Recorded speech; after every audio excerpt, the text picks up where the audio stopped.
Okay, live po tayo. Maganda topic natin. 8 bawal gawin ng mga seniors, ng mga may edad. Actually, yung iba kahit above 40, above 50. Ano tong 8 bawal gawin na gusto natin gawin nung bata pa tayo? Diba, Doc Lisa? Magugulat kayo sa number 5, number 7. Mamaya, makikita natin na. Number 1, bawal gawin ng mga senior, magbuhat ng mabigat. Diba, Doc Lisa? Pag bata tayo, kaya mo magbuhat. Diba, iba nagbubuhat pa ng bigas. Problema, pag senior, alam nyo na po yan, may back pain tayo. Diba? Prone sa slip disc. Pag na-slip disc, nalagutok dito sa vertebra, mamaya, hindi na gumaling, maoperahan pa. Pagbubuhat ng mabigat, bawal sa sakit sa puso. Oras umire, magbuhat, sumisikip yung daanan ng puso, nagkukulang ng blood supply sa puso, pwede mag-angina at ma-heart attack. Magbuhat na mabigat, pwede ka ma-fracture. At pag na-fracture tayo, nako, ang tagal maghilom. Pag may edad tayo, siguro it will take months bago gumaling. Isa pang problema sa pagbuhat, mga senior, hernia. Diba? Pwede kang magkaluslos. Kaya yung mga apo nyo na very cute, na ang taba-taba ng apo nyo, baka mamaya 20 kilos na yung apo nyo, kinakarga pa, sobra ng bigat, hindi kakayanin. Doc Lisa, sa pagbubuhat. Ingat po tayo pag nakarinig tayo ng tok, yung lumagutok. Sa likod. Magpatingin agad sa doktor kasi po baka na-slip disc tayo. Pag gusto nyo pong magbuhat ng apo, upo muna kayo tapos iaabot sa inyo yung apo. Marami na po akong nakita, nagbuhat ng apo, nag-slip disc. So, magsisisi tayo kasi pwedeng ma-paralyze o mawala ng pakiramdam ang kalahati ng katawan nyo. Tsaka nakakahilo yun, yung yumuyuko, mga senior, o wala pang senior ako. Yan, pag yuko mo, may vertigo, pwede ka mahilo. So, ingat, maganda, dalawa kayo kung nagbubuhat kayo. At Doc Lisa, paano nga tamang pagbuhat? Yes, kailangan gagamitin natin yung tuhod natin at yung hita natin. So, medyo ibe-bend natin. Huwag pong likod.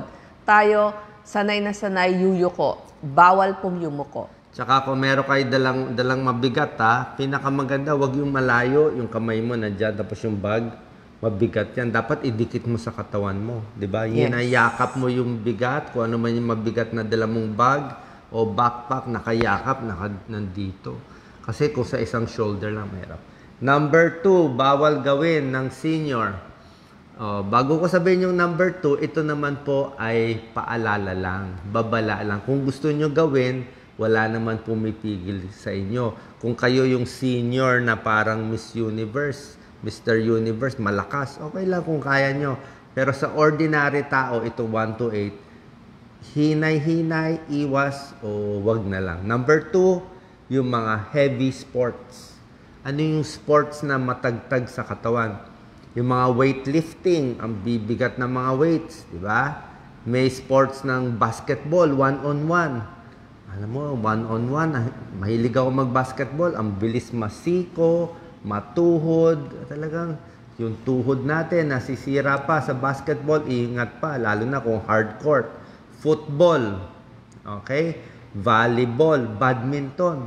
Ang badminton, masakit sa tuhod, Yung tuhod ng 50 years old, kayo magsabi, mamaya mag-tear ang tuhod nyo. Yung mga litid dyan, mahirap gumaling. So, isa pang problema sa sports, nakabilad ka sa araw, nagmamarathon, hindi ko na po pinapayo. Mas gusto kong exercise nyo, 10,000 steps in a day, o kahit mga 6,000 steps in a day, lakad-lakad, pinakamaganda sa malamig na lugar. Kung sa mall kayo maglalakad, okay. Sa loob ng bahay, okay. Yung mga hiking, hindi ko rin gano'ng pinapayong hiking kasi hindi patag Mamaya, ma-sprain ka, ma-ankle sprain, mapilay, hindi rin po maganda. Doc Lisa, yes, sports? Ang mga magaganda pong sports para sa senior or exercises like Zumba tsaka Tai Chi. Tai Chi talaga pinaka-best. Pampalakas dun sa muscle, pampaganda ng balance, tsaka yung dun sa bukong-bukong natin, tsaka sa talampakan, maganda po ang Tai Chi. mas hindi masakit dun sa mga muscles. Kasama na po yung muscles sa tuhod. So light Zumba and walking, brisk walking, Tai Chi. Yun po yung mga pwede. Yung Or mga- stationary bike. Wag na po yung biking talaga. Yung mga dancing, mga Zumba, pag ganun-ganun lang, okay yung na pang yun. senior Zumba. Ayos yun, yung pag ganun-ganun lang, pwede na po yun. Mas safe yun. Mas safe po yun, ha? Okay, so ingat. Dapat wise tayo, di ba? Mamaya mag-marathon, mag-heart attack tayo, di ba? Ang init-init pa. Number 3, na bawal na sa senior. Okay? Paalala lang naman. Yung mahilig magbisikleta sa malalayong lugar. Mahilig magmotor, di ba? Motor and bisikleta. Hindi ko sinasabi totally bawal, pero alam niyo naman po, ang bisikleta. Ako, mahilig kami ni Doc Lisa magbisikleta nung bata pa kami. Kaya lang, tandaan niyo, senior, mas mahina ang muscle natin. Kahit ako, yung wrist ko, hindi na ganun kalakas sa grip. Ang problema pa sa senior, yung balance natin. Hindi na tayo ganun kalakas ang balance. Nagbibisikleta, nagmomotor, ang senior, malabo na ang mata. Yung peripheral vision, baka medyo mahina na tayo. Baka may cataract, malabo na mata. Isa pa, yung tenga natin, mahina na. So, yung reflex mo, hindi ganun kabilis. Paano kung may batang tumawid, may asong tumawid, may kotse nandyan, o mamaya mabunggo ka pa sa likod. Pag tayo nagbibisikleta, nagmotor, isang hulog lang. Kasi dalawang gulong yan eh. Isang dapa lang natin, pag na-fracture tayo, ang hirap gumaling. Diba? Mainit pa, nagbibisikleta, nagmomotor, mahihilo ka. Diba? Yung reflex test natin, yung reflex, hindi na ganun kabilis eh. Hindi katulad yung bata natin. Pag bata pa tayo, diba, mag-brake, mabilis mag-brake eh. Kung gusto nyo safe, mag-drive na lang kayo ng kotse. Pag nahilo, di i-park nyo sa tabi. Mas safe. Doc Lisa? Yes, kasi titignan din natin yung weather. Pag sobrang init, baka ma-high blood tayo, mahilo tayo, o kaya maging pawis na pawis tayo. So ayaw natin. Tamang weather lang po paglalabas. Tsaka ako, mahilig ako magbisikleta, pero kung merong maliit na bato, tapos pag bisikleta mo, nako, napakahirap.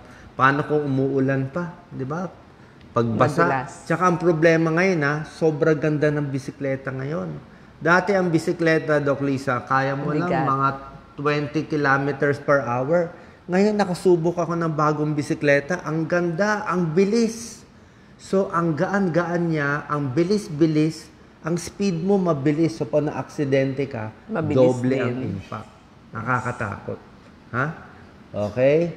Number 4 na bawal sa senior, bawal na ang lumamon ng maraming pagkain, magpabondat, magpalaki ng tiyan.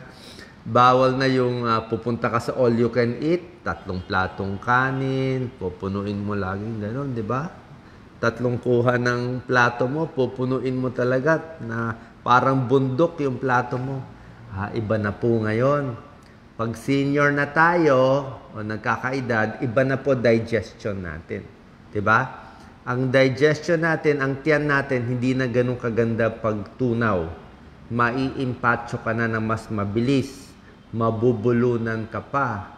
Pwede tayo sobrang kain, pwede bangungutin. 'Di ba? Pag sobra din dami kinain mo, di yung blood sugar mo ang taas. O yung high blood mo ang taas. O pati puso mahihirapan. So para sa akin, konting hinay-hinay sa all you can eat, sa sobrang busog. Kung gusto nyo kumain, maraming beses sa buong araw. Yes, Doc Lisa? Yes, alam ko po, mas mura at marami nag-iimbita sa atin sa mga buffets at all you can eat. Tikim-tikim po, yun po ang sikreto sa pagpunta sa handaan. Pwede niyong tikman para alam niyo yung taste, pero wag pong sobrang busog. Tapos, lagi po may katabing tubig, lalo na maligamgam, mas maganda ho yun para hindi tayo mabulunan. Mga senior, bago sumubo, bago lumunok ng karne o lechon, inom muna konting tubig. Kasi very dry na ang lalamunan ng senior, konti lang yung saliva natin, di tayo nauuhaw. Kaya pag inom mo, dito nadadry siya. Pag kumain ka ng karneng madikit, pwede siya magbara, mag-choke. O sabihin nyo kung hindi tunay. Ilang beses na kayo na-choke sa biglang subo ng pagkain tapos hindi pa basa yung lalamunan. Number 5, nako, ito bawal talaga to sa senior. Oo, kahit 40 years old, bawal. Bawal umakyat sa bubong. Diba, Doc Lisa? Anong problema sa pag-akyat sa bubong? Let's say may bagyo, tapos may sirang yero sa bubong, ang dami umakyat sa bubong. Yes, pagkatapos ng bagyuhan o ng lahar, hindi naman ho tayo karpintero o kantero, hindi ho tayo sanay umakyat sa bubong. Marami na ho akong nakita na aksidente, lalo na sa mga babae na hindi naman sanay umakyat, nahulog, nadulas, o kaya lumusot doon sa kanilang yero. So ingat po kasi talagang magkakabali-bali ang lahat ng buto ninyo. Oo, marami na nangyari. Marami nang namatay, marami nang na-fracture, simpleng akyat sa bubong. Kasi hindi naman talaga siya ganoon. Aksidente po, iwasan natin. Kaya nga to si Doc Lisa, marami kaming libro dito sa museum eh. Sabi ko, ingat ka, lalo na sa mga stepper.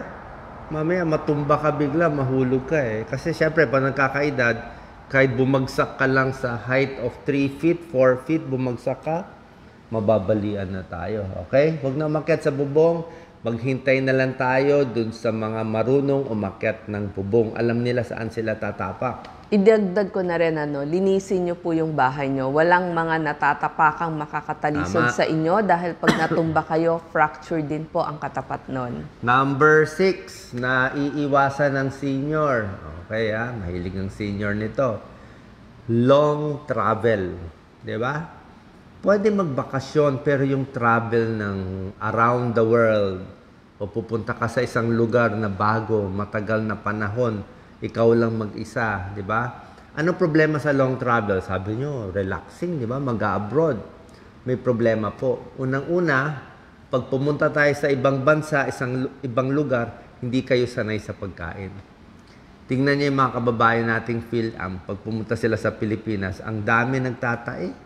Hindi sila sanay sa bakterya dito. Ang dami na dengue. Tayo, sanay tayo, di ba? So, traveler's diarrhea. Marami rin nagkakasakit sa abroad. Paano? Iba yung mga virus, iba yung mga pagkain, di ba? New food eh. Isa pang problema, pag nag-abroad tayo, ang bigat ng bag. Di ba? Dala-dala mo yung bag. Minsan, ang mga long travel, nakakotse ka. Let's say, sa probinsya lang. Ito rin payo ko, kung magdadrive kayo ng malayo, 5 hours, 6 hours, senior na, may danger tayo na magbara yung ugat sa paa. Pwede kayong magmanas, matagal nakaupo, long trip, di ba? Tapos, hindi lang nagmamanas, pwedeng mag-varicose veins, deep venous thrombosis, yan ang problema. Tsaka yung mga long travel, by airplane naman, yung mga long travel, medyo mahina ang oxygen, medyo kulang oxygen pag naka-airplane. So, yung ibang tao, pag may sakit sa baga, may sakit sa puso, di ba? Dapat naka-oxygen pa.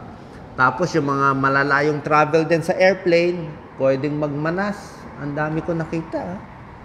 From US, dito, 14 hours, pwedeng magmanas. Kaya dapat ready kayo sa long travel. Isa pa problema sa malayong travel, baka walang healthcare ka doon. Walang ospital, wala kang health card, wala kang kilala, baka iba salita nila, hindi English, hindi Tagalog.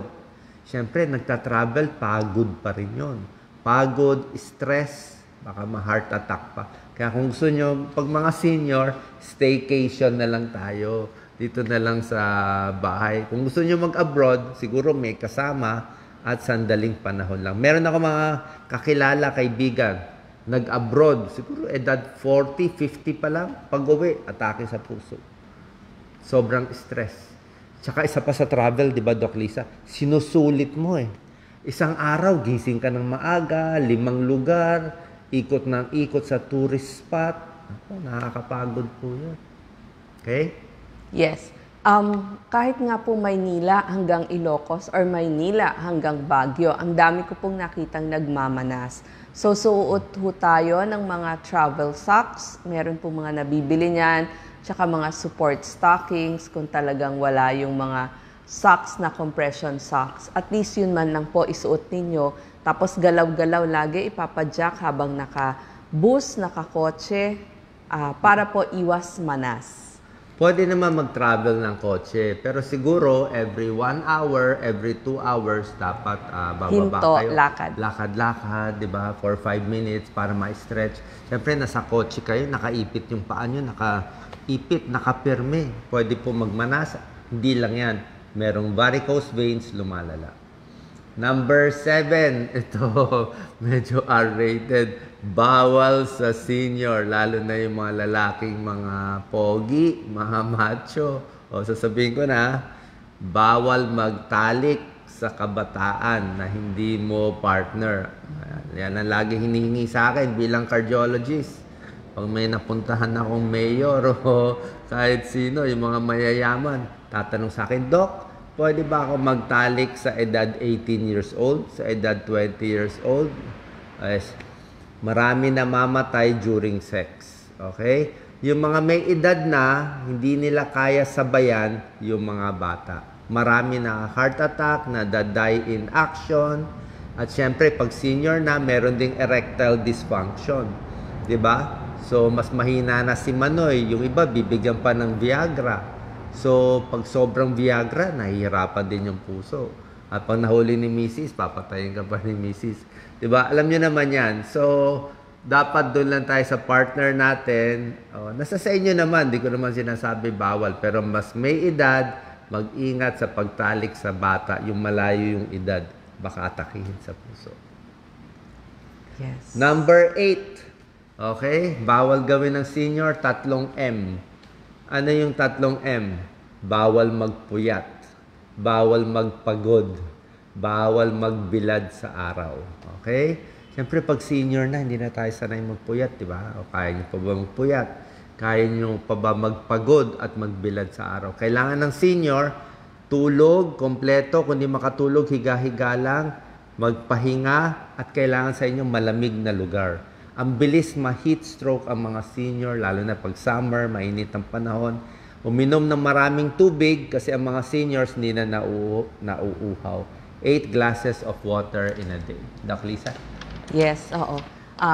Yun po yung mga sinabi namin, mga bawal gawin ng seniors. Ano? Pero idagdag ko din ang pwedeng gawin ng seniors para malakas yung muscle at saka yung kanilang mga buto. Kumain po tayo ng mga pagkain mayaman sa protina at vitamin D at calcium, pati po magnesium. So ano po yung mga sources nito?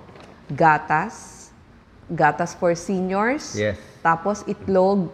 Pagdating ho sa mga isda, yun po mga galunggong, tamban, yung mga ganyan, tawilis, yung mga letter T, tanigi, yan po yung mga mayayaman sa omega-3 fatty acid at mayaman din po sa mga vitamin D.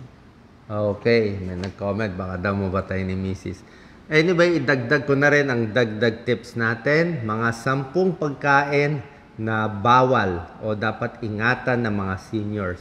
Actually, ang tips ko po, ginawa ko lang seniors, pero above 50 years old, medyo bawal na rito. 1 to 10, na. Number 1, medium rare steak. Yung mga hilaw na karne, yung may dugo-dugo pa. Diba? Alam natin, minsan maraming bacteria yan. Pwedeng may parasite, baka hindi malinis pinagkunan ng karne, baka hindi nalagay sa refrigerator na defrost. Pag nagtae ang seniors, delikado po. Pwedeng makamatay. Okay? Tapos itong mga pagkain bawal, hindi lang sa seniors, recommended to ng US CDC, pati mga buntis. Ang buntis bawal din sa mga medium rare na karne. Number 2, na dapat ingatan ng senior, mga hilaw na isda, kilawin, mga sushi. Doc Lisa. Yes, lahat po ng hilaw bawal kasi ayaw po natin magkasakit tayo ng mga typhoid, salmonella, amoeba, o yung simpleng pagtatae, mga traveler's diarrhea. Yes. Ingat po kasi delikado sa seniors. Oo. Tsaka syempre, depende kung nasaan yung sushi. Siguro pag nasa Japan ka, baka malaking tsansa na malinis. Pero pag dito sa atin, sa ibang lugar, nalagay ba sa refrigerator? Malinis ba? Good quality ba? Baka mamaya polluted ang tubig. Dito sa Maynila, ang daming polluted. Nasa sa inyo, Pero yung hilaw, alanganin. Para sa akin, alanganin kainin, gawin nyo na lang lutong-luto yung isda. Yes, kung sa mga taga-Japan, siyempre po, sanay doon, yun yung pangunahing pagkain. Pero tayo po, hindi naman po pangunahing pagkain natin ng mga sashimi. So, hindi tayo marunong mag-prepare. Common sense lang po. Baka lang minsan baka hindi ganun ka-safe. Pero pwede naman, tsamba-tsamba. Yes. Number 3, talaba, tahong, tulya. 'Di ba minsan pwede magkaroon ng red tide, 'di ba? Masarap ang tahong, masarap ang talaba. Kaya lang minsan may chance magkaroon ng bacteria tsaka yung quality hindi natin ma-assure. Okay, ang ayaw lang naman natin dun sa mga clams, yung mga may Yes. shell, ay wag tayong ma-red tide. Kasi po, pag na-red tide tayo, magtatai tayo at ma-o-hospital tayo. Ang seniors kasi, pag nagtae, delikado. Pag naubusan ng tubig, ang senior, pwede mag-kidney failure, pwede mag-heart failure. Pero kung bata ka pa, 20 years old, kahit magtae ka, malamang malalampasan mo. Mas ingat tayo sa senior, pati mga buntis. Kasi pag ang buntis nagtae, delikado. Hindi lang siya ang pwedeng matagilid ang buhay, pati yung bata, 2 buhay ang pwedeng mawala. Kaya mga buntis, ingat kayo sa kinakain. Bawal ang hilaw. Number 4, sa mga seniors, bawal na to, soft drinks, di ba? Yung puro matatamis, soft drinks, kahit mga diet drinks. Hindi ko na rin gaano pinapayo kasi mahilig sa diet drinks. Minsan, nasasanay tayo sa matatamis, naghahanap pa rin tayo ng mga chocolate, matatamis sa araw. In the end, tumataba. Number 5, raw eggs. Yung mga hilaw na itlog. O minsan yung mga soft-boiled. Malasado. Malasado. Sarap ng malasado. Pero hindi po recommended. Kahit masarap siya, hindi natin alam yung quality ng itlog natin. Mamaya, nabilad sa araw. Matsambahan lang tayo ng isang salmonella. Sa US, ang dami namamatay sa salmonella. Kung safe kayo, kung kaya nyo kumain itong mga raw eggs, mga hilaw, okay naman, tsamba-tsamba. Pero minsan, baka matamaan tayo ng matinding bakterya, matuluyan. Mahirap po. Number 6, alak, alcohol. Diba? Pag senior na, syempre, marami na tayo iniinom na maintenance na gamot. Yung alcohol o alak, hindi po maganda. Hindi maganda isabay sa mga gamot. Yung gamot nyo sa high blood, sa diabetes, magugulo ang dosis. Let's say, ang dose mo 10 milligrams na isang gamot. Pag uminom ka ng maraming alak, baka yung 10 milligrams maging 15 milligrams siya. Ibig sabihin, nag-iiba yung dose, naghahalo, may drug-to-drug interaction. Tsaka yung alak, di ba? Pag matanda na tayo, maraming calories. Ang beer, kahit hard drinks, kahit red wine, ang daming calories, lalo lang tayo tataba. Ang senior, tingnan nyo, mas mahina na yung mga muscles. Pag hawakan nyo ang kamay ng senior, malambot na siya. Pero kung bata pa, puro muscle. So, lalo lang tayo tataba. Number 7, iwas sa mga senior sa matitigas na pagkain. Yung mga raw vegetables, di ba? Yung mga carrots na hindi pa niluluto, ang tigas na, mababalian tayo ng ipin. Kahit yung mani, may maning matigas, ano ba? Cornix, almonds. Minsan sa probinsya, maraming binibentang mga banana chips. Ang gusto ko yung malalambot na banana chips, pero merong iba talaga, ang titigas. So, baka mabali ang ipin at mahina na yung tiyan natin sa pag-digest. So, ingat din tayo. Gusto natin kasi, ang pagkain ng mga seniors, durog na durog, nanguya mabuti. Yes. So, kapag matigas, hindi po natin mangunguya mabuti. Tapos, delikado pa po, baka mapingot or mahulog, mabungi ang ating ipin. Alam niyo naman, ang seniors, mas marupok na yung ipin, pati yung gums natin. Yung gums ng senior, nagre-recede, bumababa yung gums, kaya mas exposed yung ipin, mas prone sa gingivitis, pamamaga ng gums ang seniors. Diba? Number 8, yung mga processed meat, mga deli meat. Ano ba to? Processed meat, yung mga hotdog na may preservatives, salami na may nitrite, deli meats, ito yung mga mamantikang karne na maaalat. Siyempre, very salty. At sinabi na yan ng World Health Organization, itong mga processed meats, lalo na may nitrites, nitrates, yung mga hotdog at iba pa, pwede magpataas ng risk for cancer. Proven po to. Okay? Pero siyempre, mas masama pa rin ang smoking. Pero itong mga hotdog, siguro pa minsan-minsan, pwede naman. Kung bata ka pa, pwede naman. Pero wag araw-arawin yung ganitong pagkain. Actually, ang ayaw po nila sa processed meats, high fat, marami pong kasamang taba Yes. para malambot, tsaka yung high salt din para maiwasan yung mga high blood. Number 9, unpasteurized milk. Doc Lisa, anong unpasteurized milk? Kasi sa probinsya po or yung iba ginagawa pagkakuha mula sa baka at kalabaw, idinideliver na po sa mga bahay. Ang problem doon, pag hindi na idaan sa mataas na heat, baka po yung mga bacteria, katulad ng mga tubercle bacilli, nandun pa po, hindi pa napatay. Okay lang po kung napakuluan, pero syempre baka kulang yung pagpapakulo natin, kulang pa rin yung heat. And number 10, last bawal sa senior, syempre yung mga junk food, di ba? Yung mga junk food, yung mga potato chips, cheese curls, favorite natin, maalat na masyado. Di ba? Pangbata na yon, yung mga masyadong maalat, masyadong matatamis, yung mga processed foods. Doon na lang tayo sa mga biscuit na lang, di ba? Tapos maligamgam na tubig, lemon water, chamomile tea. Pasensya na po. Siyempre, po nagkakaedad. Better to be safe than sorry. Yes, Doc Lisa, final words? Kasi nga, yung chichirya, high salt, so pinapaiwas natin sa matataas na salt. Okay, may nag-comment, kaya daw niya magbisikleta ng 60 kilometers per weekend. Senior na ba siya? Napakagaling kung kaya mo. Pero syempre, lahat ng tao, kung sanay po kayo, talagang athletic kayo, senior ka, kaya nyo magbilad sa araw, kaya mo mag-drive ng malayo o magbisikleta, okay lang, you can do it. Pero lahat ng tao may hangganan, di ba? Ang tao, yung buhay, usually, minsan, pang 70, 80, 90 years old lang, swerte na, mga 90 years old. So may limit yan. One day, bibigay din yung katawan. Ang sabi ko lang, mag-ingat tayo para ma-preserve yung katawan at humaba yung buhay nyo, makasama nyo yung pamilya nyo. Okay, sana po nakatulong itong aming paalala sa mga bagay na dapat iwasan o ingatan pag tayo ay tumatanda. God bless po. Thank you.